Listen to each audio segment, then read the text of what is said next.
তুমি রহমান, তুমি মেহেরবান, তুমি রহমান, তুমি মেহেরবান। তোমারি করুণা ঘেরা সারা দুনিয়া, সে কথা ভাবে না শুধু বধির হিয়া। অশেষ অসীম অনুপম হৃদয়ে সুষমা তুমি, তুমি প্রিয়তম। প্রেমের আকাশে তুমি চির বহিয়া,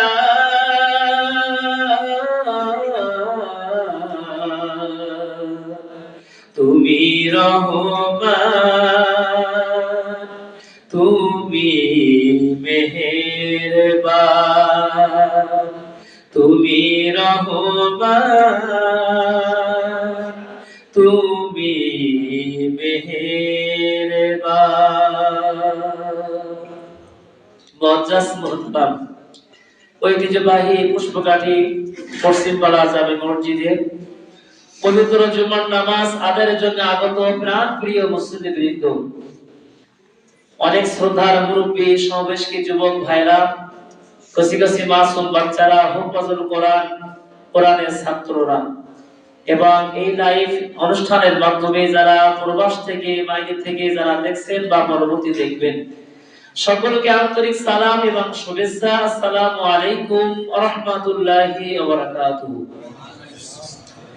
শুকরিয়া সে আল্লাহ সুবহানাহু ওয়া তাআলার দরবারে যে মহান মালিক তার নিয়ামত দিয়ে আমাদেরকে ঢেকে রেখে নিয়ামত ভক্ষণ করার মতো সুযোগ এবং তৌফিক দিয়েছেন। চাই মানি আর নাই মানি, সে মহান মালিকের দরবারে শুকর গুজার হচ্ছি, প্রাণ করে বলছি আলহামদুলিল্লাহ। আরেকটু জোরে আলহামদুলিল্লাহ। দরদ ভরা কণ্ঠে দুরূদ ও সালাম জানাই বিশ্ব নবীর শানে, যার অক্লান্ত পরিশ্রমে দ্বীন নামক পৃথিবীর মধ্যে আল্লাহ পাকের বড় নিয়ামত, সেই নিয়ামতকে আল্লাহ পাক পরিপূর্ণ করে দিয়েছেন। সেই নবীর শানে আমরা সকলেই বলি সাল্লাল্লাহু আলাইহি ওয়াসাল্লাম। মাগফিরাত কামনা করি ওই সমস্ত মধ্যে মুজাহিদের জন্য যাদের তাজা রক্তের বিনিময়ে সারা বিশ্বের বুকে কোরআনের কথা চলছে। আল্লাহ রাব্বুল আলামিন সকলকে জান্নাত নসিব করুন। আমরা সবাই বলছি আল্লাহুম্মা আমিন। প্রিয় উপস্থিতি, আমি আপনাদের খেদমতে কালামুল্লাহ শরীফ থেকে সূরা আল ইমরান 4 নম্বর পারা প্রথম নম্বর পৃষ্ঠার প্রথম লাইনের আয়াত আমি তেলাওয়াত করেছি এবং নবী করিম সাল্লাল্লাহু আলাইহি ওয়াসাল্লামের মুখ নিঃসৃত অসংখ্য হাদিস থেকে বুখারী শরীফের 3251 নম্বর হাদিস আমি তেলাওয়াত করেছি। দুইয়ের সমন্বয়ে কিছু কথা রেখে আমরা ইতি করতে চাই। আমা তাওফীকি ইল্লা বিল্লাহ আলাইহি তাওয়াক্কালতু ওয়া ইলাইহি উনীব। প্রিয় উপস্থিতি, আল্লাহ রাব্বুল আলামিন এই আয়াত এবং এই হাদিসের মাধ্যমে আমাদেরকে এই দুনিয়াতে, এই পৃথিবীতে দানের ব্যাপারে, সদকার ব্যাপারে আল্লাহ পাক এবং তার রাসূল আলোকপাত করেছেন। সদকা করলে, দান করলে কি উপকারিতা, কি ভালোবাসা, কি জান্নাত পাওয়া যাবে, সেই বিষয়ের উপরে আল্লাহ পাক এই আয়াত এবং মায়ান নবীজি তার হাদিস তিনি বর্ণনা করেছেন। আল্লাহ রাব্বুল আলামিন বলেন, লান তানালুল বিররা হাত্তা তুনফিকু মিম্মা তুহিব্বুন। আল্লাহু আকবার। লান তানালুল বিররা হাত্তা তুনফিকু মিম্মা তুহিব্বুন। তোমরা ততক্ষণ পর্যন্ত সফল কাম হবে না, তোমরা ততক্ষণ পর্যন্ত কামিয়াবি হবে না যতক্ষণ না হাত্তা তুনফিকু, তোমরা ব্যয় করবে মিম্মা তুহিব্বুন, তোমাদের ভালোবাসার জিনিস, তোমাদের মায়ার জিনিস, যেটা তোমরা বেশি পছন্দ করো, সেই জিনিসটি আল্লাহর রাহে যতক্ষণ পর্যন্ত ব্যয় না করবে ততক্ষণ পর্যন্ত তোমরা কামিয়াবি হতে পারবে না। নবী করিম সাল্লাল্লাহু আলাইহি ওয়াসাল্লাম তার থেকে যে হাদিসটি আমি তেলাওয়াত করেছি বুখারী শরীফের 3251, এই হাদিসটির বর্ণনাকারী রাবী হলেন হযরতে আনাস বিন মালিক। আনাস রাদিয়াল্লাহু আনহু, ওনার পিতার নাম হলো মালিক। আনাস বিন মালিক রাদিয়াল্লাহু আনহু থেকে বর্ণিত। আন আনাস ইবনে মালিক রাদিয়াল্লাহু আনহু আনিন নবী সাল্লাল্লাহু আলাইহি ওয়াসাল্লাম قال, তিনি বলেন, ইন্না ফিল জান্নাতি শাজারাতান ইয়াসিরুর রাকিবু ফি জিল্লিহা বিয়াতা আমিন লা ইয়াকতাউহা। ইন্না মানে নিশ্চয়, ফিল জান্নাতে জান্নাতের ভিতরে শাজারাতান, জান্নাতের মধ্যে এমন একটা গাছ আছে, জান্নাতের ভিতরে এমন একটা গাছ আছে যেই গাছের ইয়াসিরুর রাকিবু ফি জিল্লিহা, তার ছায়া, তার যে আপনার ব্যাসার্ধ, এই ব্যাসার্ধটা ঘুরতে গেলে, এই ব্যাসার্ধ এক প্রান্ত থেকে অপর প্রান্ত পর্যন্ত যাইতে গেলে বিয়াতা আমিন, 100 বছর যদি কোনো ব্যক্তি চলে, 100 বছর যাওয়ার পরেও লা ইয়াকতাউহা, সেই ছায়া সে শেষ করতে পারবে না। জোরে বলেন সুবহানাল্লাহ। এমন জান্নাত আমরা চাই কি চাই না? কথা বলেন, চাই কি চাই না? এই জান্নাতের জন্যই তো শীত উপেক্ষা করে গোসল করে আল্লাহর ঘরে আসা, ফজরের মুয়াজ্জিন আযানের পরে মসজিদে চলে আসা, আল্লাহর জমিনে আল্লাহর দ্বীনকে বাস্তবায়ন করার জন্য জান মাল ব্যয় করা, সবটাই উদ্দেশ্য হলো আমরা আল্লাহর কাছে জান্নাত চাই। জান্নাত কয়টি? জান্নাত কয়টি? 8টি। আল্লাহ পাক তার রাসূল বলেছেন, জান্নাত যখন তোমরা চাইবে আল্লাহর কাছে চাও জান্নাতুল ফিরদাউস। কি চাও? জান্নাতুল ফিরদাউস তোমরা চাও। সর্বোচ্চ মাকাম, সর্বোচ্চ সুন্দর জান্নাত হলো জান্নাতুল ফিরদাউস। ও বীর ভাইরা আমার, এই প্রসঙ্গে আমি আপনাদের সামনে মুসনাদে আহমদ 12504 নম্বর, হিব্বান 7159 নম্বর একটা হাদিস আমি বর্ণনা করতে চাই। আনাস ইবনে মালিক রাদিয়াল্লাহু আনহু তিনি বর্ণনা করেন, মদিনার মধ্যে একজন, মদিনার ভিতরে একজন একটা ইতিম বাচ্চা ছিল, একজন ইতিম ছিল। এই ইতিম ছেলেটি তার যে খেজুর বাগানটি ছিল, এই খেজুর বাগান রক্ষণাবেক্ষণ করার জন্য তিনি একটা পাঁচিল অর্থাৎ প্রাচীর, একটা দেয়াল তিনি দিবেন। কিন্তু দেয়াল দিতে যে লক্ষ্য করে দেখলেন অপর প্রতিবেশী একজন ব্যক্তি, তার নাম হলো লোবাবা। এই লোবাবার একটা খেজুর গাছ তার বাড়ির আঙ্গিনার ভিতরে, তার সীমানার মধ্যে পড়ে গেছে। এমনটা হয় না? দেখা যায় যে জমিটা অন্যের জমি, এবার খেজুর গাছটা অন্যের, সেই খেজুর গাছ হোক আর অন্যান্য গাছ হোক, হেলে আপনার জমিতে আপনার উপরে পড়তে পারে, এরকম পারে না? হযরতে নবী করিম সাল্লাল্লাহু আলাইহি ওয়াসাল্লামের প্রাণপ্রিয় এই ইতিম ছেলেটি যখন লক্ষ্য করে দেখলেন পাঁচিল দেওয়ার জন্য, আফগান ঘেরা দেওয়ার জন্য যখন এই খেজুর গাছটি অপরের বাড়ি, অপরের আপনার জমিনের মধ্যে এবং হেলে পড়েছে তার জমিনের ভিতরে, তার বাড়ির ভিতরে, এখন তিনি কি করলেন? আবু লোবাবার কাছে চলে গেলেন। আবু লোবাবা রে, একটা গাছ, তোমার একটা খেজুর গাছ আমার বাড়ির ভিতরে চলে গেছে, অর্থাৎ হেলে চলে গেছে। ওর থেকে যখন খেজুর পড়বে, ওর থেকে যখন ফলগুলো পড়বে, আমার বাচ্চাগুলো খাইতে পারে, আমার পরিবার সেটা খাইতে পারে। ও আবু লোবাবা, আমি তোমার কাছে আবদার করে বলি, খেজুর গাছটি তুমি আমার কাছে বিক্রি করে দাও। হয়তো বা বিক্রি করে দাও, নতুবা টাকা তুমি দাও, টাকার বিনিময়ে কিংবা তুমি দানের বিনিময়ে খেজুর গাছটা তুমি আমারে দাও। আবু লুবাবা কোনো কথাই শুনতে চায় না, বলে বিক্রিও করব না, তোমাকে দানও করব না। এই অসহায় যখন এতিম ছেলেটা হয়ে গেল, এতিম ছেলেটা নবীজির কাছে কেস দায়ের করলেন, অভিযোগ দায়ের করলেন। মায়া নবীজি আবু লুবাবাকে ডাকালেন, আবু লুবাবা চলে আসলো। আবু লুবাবা চলে আসার পরে আবু লুবাবাকে নবীজি খুব সুন্দর করে বোঝালেন, ও আবু লুবাবা, এই ছেলেটা বড় এতিম, মা নাই আব্বা নাই, বড় এতিম ছেলে। এই এতিম ছেলেটার জন্য তুমি দয়া করে মায়া করে খেজুর গাছটি তুমি তার জন্য দান করে দাও। তোমার তো খেজুর বাগানের কম নাই, তোমার তো গাছের কমতি নাই, একটা খেজুর গাছ যদি তুমি তাকে দান করে দাও তোমার কোনো আসে যাবে না, তুমি খেজুর গাছটা তার জন্য দাও। বলেন হুজুর আমি দান করব না, আমি বিক্রি করব না, দান করব না। এবার নবীজি বললেন যদি দান তুমি নাই করো, আমি তার কাছ থেকে কিংবা আমার পক্ষ থেকে টাকা দেই, তুমি টাকা নিয়ে খেজুর গাছটা তারে দিয়ে দাও। আবু লুবাবা বলেন হুজুর আমি বিক্রিও করব না, দানও করব না, বিক্রিও করব না। নবীজি এবার চুপ হয়ে গেলেন।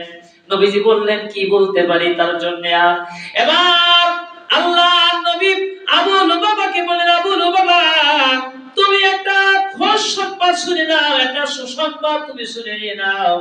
যদি তুমি এই খেজুর গাছটি তুমি তারা দিয়ে দাও, আমি তোমার জন্য জান্নাতের ভিতরে একটা খেজুর গাছের জিম্মাদার আমি নবীজি হয়ে যাব। আচ্ছা বলেন জান্নাতে খেজুর গাছ দেবে আবু লুবাবা, এখন জান্নাতে থাকবে খেজুর গাছ, আর সে কি জান্নাতে থাকবে? কথা বলেন, এখন খেজুর গাছ পাইতে গেলে তো তাকে জান্নাতে যাওয়া লাগবে। সুতরাং এতে বোঝার কোনো বাকি থাকে না, লুবাবা যেহেতু খেজুর গাছ পাবে নিশ্চিত সে জান্নাতেই চলে যাবে। চলে বলেন সুবহানাল্লাহ। আবু লুবাবা তাও ভাবে না, তাও শুনতে চায় না। নবীজি বলেন আমি আর কি বলতে পারি। নবীজি চুপ হয়ে গেলেন। বন্ধুরা আমার, সাথে সাথে হযরতে সাবিত রাদিয়াল্লাহু আনহু, ডাক নাম হলো আবু দাহদা। আবু দাহদা তিনি নবীজির পাশে চলে আসলেন, কানে কানে বললেন ইয়া রাসূলুল্লাহ, ইয়া হাবিবাল্লাহ, হুজুর আপনি আবু লুবাবাকে যে সুসংবাদখানা দিলেন, এই সুসংবাদখানা আবু লুবাবা শোনার পরেও সে জান্নাতের কাজ নিতেও চায় না, দিতেও চায় না, দানও করতে চায় না, বিক্রিও করতে চায় না। ইয়া রাসূলুল্লাহ, ইয়া হাবিবাল্লাহ, আমি যদি আবু লুবাবার কাছ থেকে কোন রকম কোন মতে কোন বিনিময়ে যদি আমি একটি গাছ কিনে নিয়ে, ওই গাছটি কিনে নিয়ে এই এতিম বাচ্চাটারে আমি দিয়ে দেই, হুজুর আমি কি তাহলে জান্নাতের মধ্যে একটি গাছ কি আমি পাবো? একটি গাছ কি আমি পাবো? বলার সঙ্গে সঙ্গে আল্লাহ নবী বললেন হে তাহাদারে, যদি তুমি কোন রকম কোন ভাবে এই গাছটি কিনে নিয়ে যদি তুমি এতিম বাচ্চারে দিতে পারো, আমি সাক্ষী থাকলাম, আমি জিম্মাদার হয়ে গেলাম, তোমার জন্য অনুরূপ ভাবে জান্নাতের মধ্যে একটি গাছ হয়ে যাবে। হযরত আবু দাহদা এবার আবু লুবাবার কাছে চলে গেলেন, পাশে যে বললেন ও ভাই লুবাবা, তুমি বিক্রি করবে না, দানও করবে না, জান্নাতে একটি গাছ তুমি নিবে না। ও আবু লুবাবা রে, তুমি জানো এই মদিনার উপকণ্ঠে মসজিদে নববীর পাশে আমার একটা খেজুর বাগান আছে। এই খেজুর বাগানটা সুন্দর করে চতুর্দিক থেকে ঘেরা, এবং এই বাগানের মধ্যে একটা দুইটা খেজুর গাছ না, 6টা খেজুর গাছ এই বাগানের ভিতরে আছে। আল্লাহু আকবার! কতটা? 6টা গাছ আছে খেজুর বাগানের ভিতরে। ও আবু লুবাবা, শুধু 6টা খেজুর গাছ নয়, খুব সুন্দর করে মনোরম করে ওই বাগানের মধ্যে আমি বসবাস করি, এই জন্য সুন্দর করে মনোরম করে মনের মতো করে আমি একটা ঘর তৈরি করেছি এই বাগানের ভিতরে। আমার একটা সুন্দর ঘর আছে, খুব কারুকার্য করা, সৌন্দর্যপূর্ণ করা। ও আবু লুবাবা, শুধু তাই নয়, এই বাগানের ভিতরে মরুভূমির মধ্যে সৌদির ভিতরে মক্কা মদিনাতে পানির খুবই সংকট, পানির খুবই অভাব। ও আবু লুবাবা রে, এই 6টা খেজুর গাছের ভিতরে আমার বাড়ির পাশে সুন্দর একটি পানির কূপ আছে। এই পানিটা লোনা পানি না, লবণাক্ত পানি না, খারাপ পানি না, খুবই সুমিষ্ট পানি, মানুষ পান করে আত্মা ঠান্ডা হয়ে যায়। এরকম একটা কুয়া আমার বাগানের মধ্যে আছে, বাড়ি আছে, আর খেজুর গাছ আছে কতটা? কয়টা? 6টা খেজুর গাছ। ও আবুল বাবা, তুমি এইগুলো নিয়ে একটা গাছ তুমি কি বিক্রি করবে আমার কাছে? একটা গাছ কি আমার কাছে বিক্রি করবা? এই কথা যেই বলেছে, আবু লুবাবা আবু দাহাদার মুখে চোখের দিকে তাকাচ্ছে আর বলতেছে এর মাথা কি ভালো আছে না খারাপ হয়ে গেছে? এর মাথা কি ঠিক আছে? একটা গাছের বিনিময়ে দিচ্ছে কয়টা গাছ? 6টা গাছ, বাড়ি, জমি এবং একটা কুয়া। আমার মনে হয় ওর ব্রেন খারাপ হয়ে গেছে, দাহাদার ব্রেন মনে হয় খারাপ হয়ে গেছে। পাশে সাহাবীরা বসা ছিলেন, এই সাহাবীদের সামনে আবার জিজ্ঞেস করতেছে আবু লুবাবা, ও দাহাদা, তুমি যেই কথা বলতেছো তুমি কি জেনে বুঝে সজ্ঞানে তুমি কি বলতেছো, তা এমনি এমনি তোমার মাথা খারাপ হয়ে গেছে তাই বলছো? হযরত আবু দাহাদা বলেন, ও লুবাবা, সকলকে সাক্ষী রেখে, আল্লাহ নবী এখানে বসা নবীকেও সাক্ষী রেখে, আমি তোমার একটা কাজ যদি আমারে দাও, আমার কাছে যদি তুমি বিক্রি করে দিয়ে দাও, বিনিময়ে যেইগুলো বললাম সজ্ঞানে স্বইচ্ছায় আমি তোমারে সব দিয়ে দেব। বন্ধুরা আমার, এই কথা বলার সাথে সাথে সমস্ত সাহাবীরা তারা এক বাক্যে তাকিয়ে আছে আবু দাহাদার চোখের মুখের দিকে। আবু দাহাদা কি বলে, হায়রে কি কথা বলে! এই যে বড় বাগান, এই বাগানে এত পরিমাণে ফল হয়, এত পরিমাণে খেজুর হয়, আশপাশে যে সমস্ত বড় বড় ব্যবসায়ীরা রয়েছে, ব্যবসায়ীরা সব সময় তারা ধন্না দিয়ে থাকে, কখন খেজুরগুলো পেকে যাবে আর আবু দাহাদার কাছ থেকে খেজুরগুলো আমরা কিনে নিয়ে নেব। বড় বড় ব্যবসায়ীরা পাগল হয়ে যায় আবু দাহাদার বাগান থেকে খেজুর কেনার জন্য। এই তো কিছুদিন আগে বা এখন পরে এখনো আছে আমাদের মাঠে পটল হয়, তারপরে আপনার কপি হয়, অনেক আপনার খরিদ্দার যারা গাড়ি নিয়ে আপনার এর মধ্যে ঢোকে, প্রবেশ করে, আপনার বস্তা নিয়ে প্রবেশ করে, টাকা আগাম দিয়ে দেয়, যেইখানে ফসলাদি হয় সেইখানে ব্যবসায়ীরা হাজির হয়ে যায়। কথাটা ঠিক। এখন সুন্দর বাগান আবু দাহাদার, এই বাগানটা খুব মনোরম বাগান, এই বাগানের খেজুরগুলো খুবই সুস্বাদু। এখন ব্যবসায়ীরা শুধু বিক্রি করার জন্য, ব্যবসা করার জন্য পাগল হয়ে যায় কখন খেজুর পেকে যাবে। সাহাবীরা বলতেছে, আবু দাহাদা, সত্যি সত্যি তুমি কি এগুলো দিয়ে দিচ্ছ? বলে, হ্যাঁ, আমি একটা খেজুর গাছ কিনতে চাই। কয়টা গাছ? বন্ধুরা আমার, নবীজির সাক্ষী, সাহাবীরা সাক্ষী, সব সাক্ষীর বিনিময়ে, সব সাক্ষীর মাধ্যমে এই খেজুর গাছটা যখন আবু লুবাবা বিক্রি করলেন আবু দাহাদার কাছে বিক্রি করে দেওয়ার পরে আল্লাহ নবীকে সামনে নিয়ে বলতেছে, আবু দাহাদা, ইয়া রাসূলুল্লাহ, ইয়া হাবিবাল্লাহ, এই মুহূর্তে আমি বিক্রি করে দিলাম। বিক্রি অর্থাৎ মুখ দিয়ে স্বীকার করেছি, মানে দলিল হয়ে গেছে। কথা কান ঠিক কিনা? আগের আমলে এমনটা ছিল, মানুষ জমি দলিল করা লাগতো না, একবার জবান থেকে বলে জমি বিক্রি করে দিয়েছি, তো বিক্রি হয়ে গেছে। এখন আমরা তুমি জমি দলিল বইয়ের নামে একবার, ব্যাংকে একবার, নিজের নামে একবার, আরেক জায়গায় আরেকবার, তারপর আবার বিক্রি করি। কথা কান ঠিক কিনা? এই হলো আমাদের অবস্থা। বন্ধুরা আমার, আবু দাহাদা বলেন, আমি যেহেতু একটি গাছ ক্রয় করলাম, একটি গাছ কিনে নিলাম, একটি গাছ কিনে নেওয়ার পরে, ইয়া রাসূলুল্লাহ, ইয়া হাবিবাল্লাহ, আপনি সাক্ষী থাকেন, আমি আপনাকে জিম্মায় রেখে, আমি আপনাকে সাক্ষী রেখে, সাহাবীদেরকে সাক্ষী রেখে, এই একটা খেজুর গাছ আমি যে মালিক, এই মালিক থেকে আমি এই এতিম বাচ্চা তার এই মুহূর্তে আমি তার দান করে দিলাম। আর সুবহানাল্লাহ, আমি নিজে কিনলাম, কেনার পরে এই এতিম বাচ্চাটারে আমি দিয়ে দিলাম। যেহেতু কিনবেও না, বিক্রিও করবে না, দানও করবে না, আমি 6টা খেজুর গাছের বিনিময়ে, কুয়ার বিনিময়ে, বাড়ির বিনিময়ে আমি সবগুলো দিয়ে একটা খেজুর গাছ আমি কিনলাম। এখন যেই যুবক ছেলেটা, এই দাহাদা যখন ওই যুবকের কাছে অর্থাৎ ওই এতিমের কাছে যখন আপনারা অর্পণ করে দিলেন, সারেন্ডার করে দিলেন, বিক্রি করে দিলেন, দান করে দিলেন, নবী করিম সাল্লাল্লাহু আলাইহি ওয়াসাল্লামের কাছে এসে আবু দাহাদা বলছে, ইয়া রাসূলুল্লাহ, হাবিবাল্লাহ, আপনি একটু আগেই তো বলেছিলেন, আপনি আবু লুবাবা যদি খেজুর গাছটি দেয়, আমি জান্নাতের মধ্যে একটা খেজুর গাছের আমি জিম্মাদার হয়ে গেলাম হুজুর। এখন ওই খেজুর গাছটি আমি কি পাবো? ওই খেজুর গাছটি আমার কি হবে? আমি কি পাবো জান্নাতের মধ্যে? নবী করিম সাল্লাল্লাহু আলাইহি ওয়াসাল্লাম এক না দুই না বারবার তিনি বলতে শুরু করলেন, ও আবু দাহাদা রে, এই 6টা খেজুর গাছের বিনিময়ে তুমি জান্নাতে একটা পাবা না। বাগান কি বাগান, তোমার জন্য আল্লাহ মুতে রেশমি করে দিয়েছে। আওয়াজে বলেন সুবহানাল্লাহ।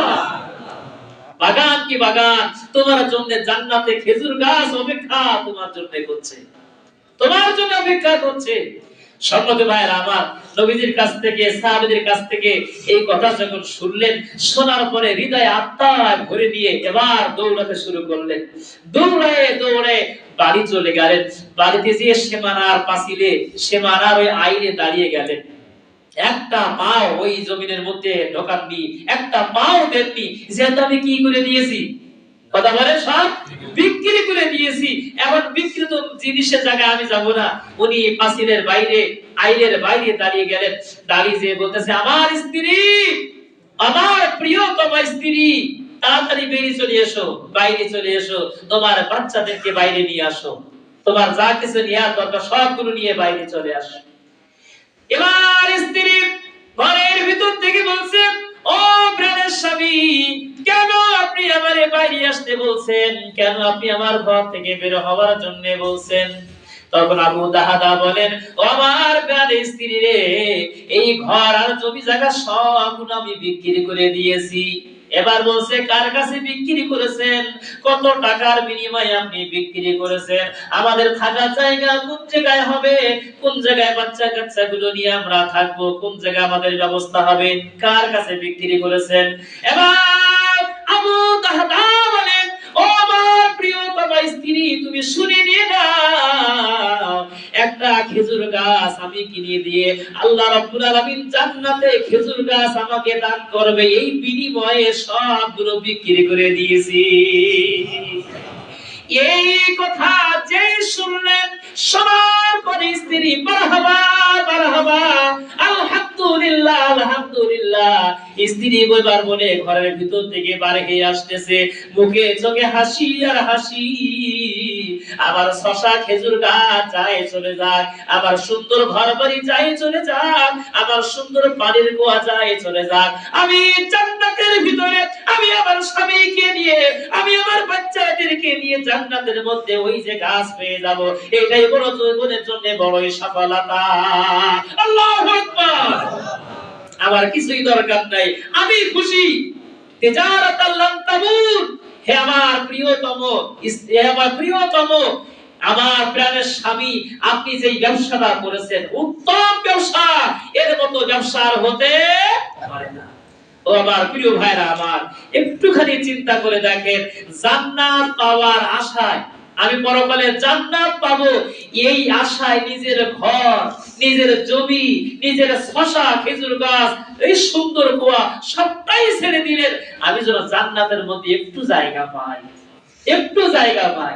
আর একটু জায়গা জান্নাতের মধ্যে পাওয়াটা মানে যে হাদিস আমি বলতেছিলাম, নবী করিম সাল্লাল্লাহু আলাইহি ওয়াসাল্লাম তিনি বলেন, আনাস ইবনে মালিক রাদিয়াল্লাহু আনহু থেকে, ইন্না ফিল জান্নাতি শাজারাতান, ইন্না মানে নিশ্চয়ই, ফিল জান্নাতে মানে জান্নাতের ভিতরে, শাজারাতান মানে গাছ, এমন এমন গাছ আল্লাহ রাব্বুল আলামিন জান্নাতের ভিতরে আপনার আমার জন্য তিনি তৈরি করে রেখেছেন।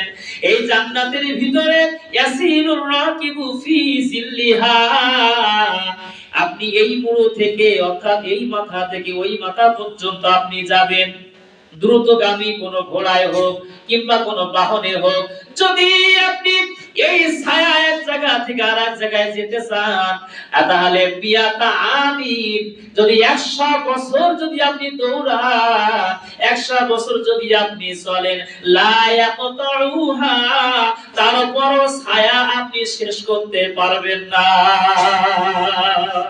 সুবহানাল্লাহি বিহামদি। জান্নাতের ভিতরেই নিয়ামত আল্লাহ পাক আপনার আমার জন্য রেখে দিয়েছেন।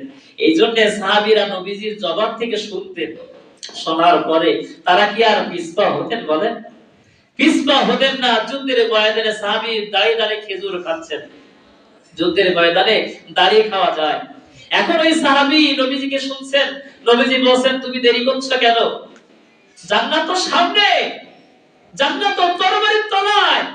এই কথা শোনার সঙ্গে সঙ্গে উনি বললেন, ইয়া রাসূলুল্লাহ, হাবিবাল্লাহ, আমি যদি যুদ্ধের ময়দানে যাই, আর যদি যুদ্ধের ময়দানে যে আমি শহীদ হয়ে যাই আল্লাহ দ্বীন প্রসার করার জন্য, আল্লাহ দ্বীন বাস্তবায়ন করার জন্য, ইয়া রাসূলুল্লাহ, হাবিবাল্লাহ, তাহলে কি আমি শহীদ হয়ে যাওয়ার পরে জান্নাত কি পাবো? জান্নাতে কি যাইতে পারবো? নবীজি বলে, অবশ্যই অবশ্যই তুমি জান্নাতে যাইতে পারবা। হাতের মধ্যে খেজুরগুলো আছে, খেজুরগুলো ছুঁড়িয়ে ফেলে দিলেন, ফেলে দিয়ে বললেন, খেজুরগুলো খাইতে আমার দেরি হয়ে যাবে, কিন্তু জান্নাতে যাইতে আমার দেরি হবে না। জোরে বলে সুবহানাল্লাহ। প্রিয় ভাইরা আমার, সাহাবীরা এমনটাই ছিলেন, নিজের জীবনকে বিলিয়ে দিয়েছেন। হযরতে তালহা রাদিয়াল্লাহু আনহু উহুদের ময়দানে নবীজিকে ওরা মারতেছে, নবীজিকে মারার জন্য ওরা বারবার তীর নিক্ষেপ করছে। আবু তালহা নবীজির কাছে বিনয়ের সাথে বললেন, ইয়া রাসূলুল্লাহ, ইয়া হাবিবাল্লাহ, আপনি হলেন আমার নেতা, আপনি হলেন আমার নবী, আপনি হলেন আমার রাসূল, আপনি বেয়াদবি মাফ করবেন, আমি আপনার সামনে একটু দাঁড়াইতে চাই। যেহেতু আপনার সামনে এগিয়ে যাওয়া এটা উচিত নয়, ঠিক না, আপনি আমির, আপনি দায়িত্বশীল। নবীজি অনুমতি দিলেন। আবু তালহা সামনে দাঁড়িয়ে গেল। সামনে দাঁড়িয়ে যাওয়ার পরে আবু তালহার যতগুলো তীর মারতেছে কাফের বেদিনরা, ওই তীরগুলো বুক লম্বা করে দিলেন, প্রশস্ত করে দিলেন, ঢাল হিসাবে বুককে পেতে দিলেন। যতগুলো তীর মারে, তীরগুলো আবু তালহার বুকের ভিতরে ঢুকে যায়, হাতের ভিতরে ঢুকে যায়। তার দেহের মধ্যে তীরগুলো আবার ঢুকে যেতে শুরু করলো, বেঁধে যেতে শুরু করলো, যাতে করে নবীজি পিছনে একটা তীর যেন নবীজির গায়ের মধ্যে খবরদার জন্য না লাগে। আমার প্রিয় ভাইরা, এভাবে করে তীর নিতে নিতে, বুক পেতে দিতে দিতে ৮০টা তীর মতো তার দেহের মধ্যে ঢুকে গেছে। সর্বশেষ একটা তীর এসে আবু তালহার চোখের মধ্যে যখন ঢুকে গেল, চোখটা কি দিয়ে বাড়ির মধ্যে যখন পড়ে গেল, ওই কাফের বেদিনদের তীর শেষ হয়ে গেছে। ওরা যখন পিছনে হটতে শুরু করলো, আবু তালহার চোখের দিকে তাকিয়ে নবীজি দেখেন আবু তালহার এক চোখ দিয়ে পানি দরদর করে বেয়ে যায়, আর চোখ দিয়ে রক্ত বের হয়ে আসে। নবীজি বললেন, আবু তালহা চোখ কোথায় গেল? আবু তালহা বলেন, ইয়া রাসূলুল্লাহ, ইয়া হাবিবাল্লাহ, আপনাকে বাঁচাবার জন্য, আপনাকে শেল্টার দেওয়ার জন্য, আপনাকে কাফের বেদিনদের তীরের আঘাত লাগতে দেব না, এই জন্য দাঁড়িয়ে গেছি সামনে। এই তীরগুলো আমি আমার দেহের মধ্যে, এক না দুই না, ৮০টা তীর আমার দেহের মধ্যে ঢুকে গেছে। কোনো দুঃখ নাই, কোনো কষ্ট নাই, কিন্তু হুজুর, একটা তীর আমার চোখের মধ্যে ঢুকে চোখটা বের হয়ে পড়ে গেছে। নবীজি বললেন, কই, ওঠাই নিয়ে আসো। ওঠাই নিয়ে আসা হলো সেই চোখটা। চোখটা উঠাই নিয়ে আসার পরে নবীজি নিজ হাতে ধুলো বালিগুলো তার উপর থেকে ছেড়ে দিলেন, ময়লাগুলো পরিষ্কার করে দিলেন। ময়লাগুলো পরিষ্কার করে দেওয়ার পরে মায়ার নবীজি আমার মুখের একটু লালা নিয়ে চোখের অপার পিঠে একটু লাগাই দিয়ে আবু তালহার চোখটা চোখের মধ্যে লাগাই দিলেন। যেই আবু তালহার চোখের মধ্যে লাগাই দেওয়ার সাথে সাথে আবু তালহা বলেন, আল্লাহে, আমি আল্লাহর কসম করে বলি, ইয়া রাসূলুল্লাহ, ইয়া হাবিবাল্লাহ, আমার আগে যে চোখ দিয়ে দেখতাম, যতগুলো সুন্দর করে দেখতাম, আমার উপরে যাওয়া চোখ আপনি হাত দিয়ে লাগাই দেওয়ার পরে আর আগে চাইতে 1000 গুণ আমি সুন্দর চোখ দিয়ে দেখতে পেতেছি। এমনি ভাবে জান্নাত পাওয়ার আশায় সাহাবীরা জীবনকে বিলিয়ে দিয়েছেন, জীবনকে উৎসর্গ করে দিয়েছেন, যদি একটুখানি জান্নাত, আল্লাহর জান্নাত যদি পাওয়া যায়। ভাইরা আমার, আল্লাহ রাব্বুল আলামিন বলেন, ইন্নাল্লাহা আশতারা মিনাল মুমিনিনা আনফুসাহুম ওয়া আমওয়ালাহুম বিআন্না লাহুমুল জান্নাহ। আল্লাহ রাব্বুল আলামিন বলেন, ইন্নাল্লাহা, নিশ্চয় আল্লাহ, ইশতারা, তোমাদের কাছ থেকে কিনে নিয়েছেন আনফুসাহুম তোমাদের জান, ওয়া আমওয়ালাহুম তোমাদের মাল, জান এবং মাল কিনে নিয়েছেন আল্লাহ। এই দেওয়ার পরে আব্দুল্লাহ বিন রাওহা নবীজির কাছে এই আয়াত যখন বললেন, বলার পরে নবীজির কাছে বলছি, ইয়া রাসূলুল্লাহ, আমাদের জান মাল সব ইসলামের পথে ব্যয় করলাম, কিছু বিনিময় কি পাওয়া যাবে? এর বিনিময়ে কিছু কি পাওয়া যাবে? ওই আকাবায়, ওই গোপন জায়গায় নবীজি অপেক্ষা করছেন। আয়াত নাযিল হয়ে গেল, সূরা আপনার এই তওবার 111 নম্বর আয়াত নাযিল হয়ে গেল। আল্লাহ রাব্বুল আলামিন বলেন, জান এবং মাল যদি আল্লাহর রাস্তায় ব্যয় করে, বিহান্নালাহুমুল জান্নাহ, তার জন্য আল্লাহ পাক জান্নাত দান করবে। আরো জোরে বলেন সুবহানাল্লাহ। আমরা যেন সেই জান্নাত পেতে পারি, সেই জান্নাত পাওয়ার জন্য জান এবং মাল যেন আল্লাহর রাহে আমরা ব্যয় করতে পারি। আল্লাহ পাক সেই তৌফিক আমাদের সকলকে দান করুন, আমিন। ওয়া আখিরি দাওয়ানা আনিল হামদুলিল্লাহি রাব্বিল আলামিন।